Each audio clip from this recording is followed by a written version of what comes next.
Fitbit before. You know, my phone's a wearable device in my mind. I play with Google Glasses. I think I've used and tried Samsung Gear. I'm a big believer in sensors. I've invested in a lot of sensors, but I don't put the emphasis on the wearable part of it because I think there's going to be a lot of different platforms, and I'm more interested in the sensors that'll go into the platforms and selling those, and the software that pulls from the sensors. So, for instance, I've invested in a company called Validic, and what Validic does, it says all the different destination databases that want to be able to take data from all the different wearable devices, particularly health-oriented wearable devices. All that information needs to go to insurance companies, healthcare, doctors, all that stuff, because they want to use that data. But you don't want each device to have to write to all those different databases. And you want there to be middleware to be able to take anything wearable, any type of sensor that's related to health, and be able to translate it into all the database formats or all the consumer formats that are needed on the back or front end.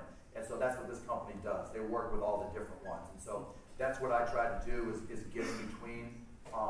So yeah, I think wearables is good, but the problem is there's so much competition. It's hard. It's just a battle. You know, my wearable versus your wearable, this capability versus that capability. And all those are originated by the sensors or software, and I'd rather work with that. Yeah, I don't think it's a watch. I don't think it's a Google Glass. I think that, you know, it could be something that goes in clothing. I don't think it's been invented yet. And I think there'll be different types of sensors that change our perception of where wearables are going. Because right now we're just tracking very simple things. And it's more an output device than an input device.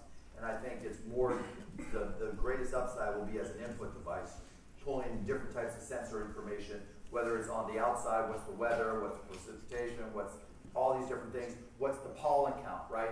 So if you go someplace where the pollen count is high and you have allergies, and then it sends you a note, here's a pollen count, or here's an alert that's going on, you know, those are the types of things that I think as input devices